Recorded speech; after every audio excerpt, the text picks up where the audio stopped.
লাচ্ছা সেমাই তো সবাই পছন্দ করে, কিন্তু এক একজনের রান্নার ধরন এক এক রকমের। আপনারা যদি এভাবে রান্না করেন দেখবেন আপনি রান্না করার তোলার সাথে সাথে শেষ হয়ে যাবে, আপনার ভাগ্যে জুটবে না। আর অনেকে লাচ্ছা সেমাই রান্নার পরে গলে যায়, কিন্তু এভাবে রান্না করলে সেমাইটি কিন্তু 2 থেকে 3 দিন ফ্রিজে রাখলেও একটুও গলে যাবে না, আর খেতে অসম্ভব মজার। আশা করি আপনাদের কাছে রেসিপিটি অনেক ভালো লাগবে। শাহি লাচ্ছা সেমাই বলে কথা, দেখতে যেরকমের সুন্দর খেতে কিন্তু তার থেকেও মজা। না টেনে সম্পূর্ণ ভিডিওটি দেখবেন, দেখে আপনাদের কাছে অনেক ভালো লাগবে। আর ভালো লেগে থাকলে প্লিজ আমার চ্যানেলটি সাবস্ক্রাইব করে পাশে থেকে যাবেন, লাইক করবেন, কমেন্টস করবেন, শেয়ার করে টাইমলাইনে রেখে দিতে পারেন। এখানে 1 লিটার ফুল ক্রিম মিল্ক, সেটা দিয়ে দিলাম। আপনারা চাইলে এখানে যে কোনো দুধ ব্যবহার করতে পারেন। আর এই যে দেখতে পাচ্ছেন এর মধ্যে গরম মশলা দিয়ে দিলাম, 3টা এলাচি আর 3 টুকরো দারুচিনি দিয়ে দিলাম। আসলে লাচ্ছা সেমাই রান্নার ক্ষেত্রে অনেকেই অনেক রকমের ভুল করে থাকে, যার কারণে সেমাইটা কিন্তু রান্নার পরে একেবারে গলে যায় আর থকথকে হয়ে যায়, খেতে ভালো লাগে না। দুধের মধ্যে দিয়ে দিয়েছি 1/2 কাপ পরিমাণে চিনি আর স্বাদ মতো লবণ। অনেকে মিষ্টি খাবারে লবণটা পছন্দ করে না, বাট আমরা পছন্দ করি, যার কারণে অল্প একটু দিয়ে দিয়েছি। আপনারা চাইলে স্কিপও করে নিতে পারেন। লবণ আর চিনিটা সুন্দর করে নেড়েচেড়ে একটু মিশিয়ে নিচ্ছি। দুধটা খুব সুন্দর করে জাল করে একেবারে কমিয়ে নিয়েছি, প্রায় 1/2 লিটারের কাছাকাছি। তো এই মুহূর্তে চুলাটা বন্ধ করে দিয়েছি। আর এই মুহূর্তে 1 কাপ পানিতে এই যে 3 চামচ গুঁড়া দুধ, সেটা সুন্দর করে ভালো করে মিশিয়ে নিচ্ছি। দুধটা মিশিয়ে তারপরে এই যে লিকুইড যে দুধটা ঘন করে রেখেছিলাম সেই দুধের মধ্যে দিয়ে দিব। এই মুহূর্তে যদি আপনারা গুঁড়া দুধটা এখানে অ্যাড করেন তাহলে কিন্তু সেমাইয়ের স্বাদ অনেকটা বেড়ে যায়, দ্বিগুণেরও বেশি। তো দেখতে পাচ্ছেন আমি কিন্তু এখানে দুধ দিয়ে দিয়েছি। দিয়ে এখন চুলার আঁচটা জ্বালিয়ে দিয়েছি, সামান্য মিডিয়াম আঁচের থেকে একটু কম আঁচে। তো এই জালটা তাপটা দিয়ে তারপরে আস্তে নেড়েচেড়ে যে গুঁড়া দুধটা একটু দলাপাকা ছিল সেগুলো সুন্দর করে নেড়েচেড়ে মিশিয়ে নিচ্ছি।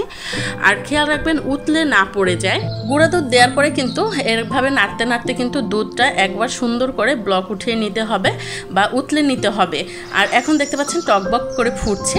তো এই মুহূর্তে 1 চা চামচ পরিমাণে ঘি অ্যাড করে দিয়েছি। আমার হাতের এই সেমাইটা যারা যারা খেয়েছে সবাই রেসিপি জানতে চেয়েছে, যার কারণে আপনাদের সাথেও রেসিপিটা শেয়ার করে দিলাম। আর যারা জানতে চেয়েছে তারাও দেখে নেবে আশা করি। তো এটা আমার বলা যায় সাইনিং রেসিপি। এই সেমাইটা আমার হাতে যারা যারা খেয়েছে তারা খুবই পছন্দ করেছে, খুবই প্রশংসা করেছে।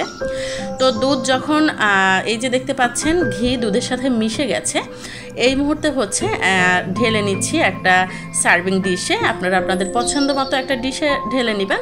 আর দুধ কিন্তু এই মুহূর্তে প্রায় 75% মতো ঠান্ডা হয়ে গেছে। আপনি হাত দিতে পারবেন এরকমের, একেবারে ঠান্ডা না, আবার অনেক যে গরম সেটাও না।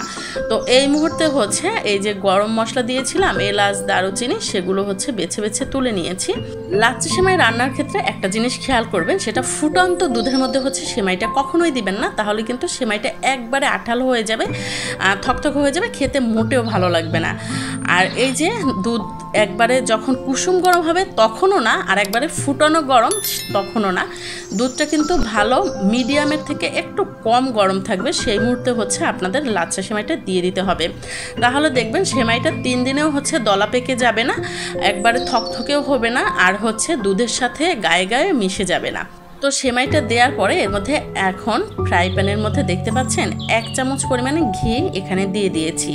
তো এই ঘি দেওয়ার পরে এর মধ্যে দিয়ে দিলাম 1 চামচ কিশমিশ আর 8 থেকে 10টার মতো কাঠবাদাম আর কাজু বাদাম, সেটা দিয়ে এখন নেড়েচেড়ে একবারে লো হিটে এটা ভাজতে হবে।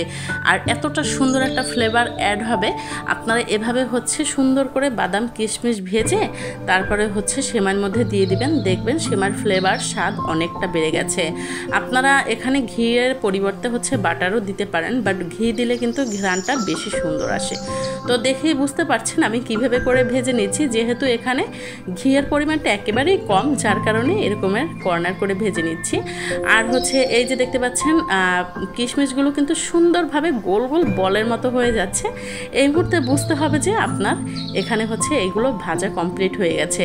আশা করছি আপনাদের কাছে রেসিপিটি ভালো লাগছে। যদি ভালো লেগে থাকে প্লিজ আমার চ্যানেলটি সাবস্ক্রাইব করে দিবেন। আর ফেসবুক পেজ থেকে দেখে থাকলে পেজটি ফলো দিয়ে সাথে থাকবেন, লাইক করবেন, কমেন্টস করবেন, সুন্দর একটা কমেন্টস করে সাথে শেয়ার করে টাইমলাইনে রেখে দিতে পারেন। তো এই যে দেখতে পাচ্ছেন কথা বলতে বলতে কিন্তু আমার এদিকেও হচ্ছে এগুলো ভাজা কমপ্লিট হয়ে গেছে। এখন হচ্ছে এই যে সেমাইয়ের মধ্যে দিয়ে দিলাম। আর গার্নিশিংয়ের জন্য এখানে হচ্ছে পেস্তা বাদাম গুঁড়ো করে রেখেছিলাম, সেই পেস্তা বাদামগুলো দিয়ে দিয়েছি।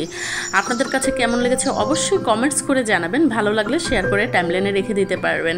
আর এই রেসিপিটি আসলেই এতটা মজার, আমার আত্মীয় স্বজন থেকে শুরু করে যারা যারা খেয়েছে সবাই খুবই প্রশংসা করেছে। সবাই হচ্ছে আসলে এই রেসিপিটি জানতে চেয়েছিল, যার কারণে হচ্ছে আমি আপনাদের সাথেও শেয়ার করলাম।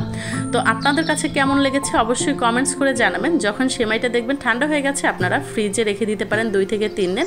আপনি এই মুহূর্তে যেভাবে রসালো দেখছেন ফ্রিজে রাখার পরে কিন্তু একটুও থকথকে হবে না, দলা পেকেও যাবে না, আর একবারে গাঢ় হয়ে যাবে না, এভাবে থাকবে। খেতে কিন্তু দুর্দান্ত স্বাদের হয়। আপনারা যে কোনো অকেশনে বা বাসায় নিজেদের খাবারের জন্য কিন্তু আপনারা এই সেমাইটা রান্না করে রেখে দিতে পারেন। আশা করি আপনাদের কাছে রেসিপিটি ভালো লেগেছে।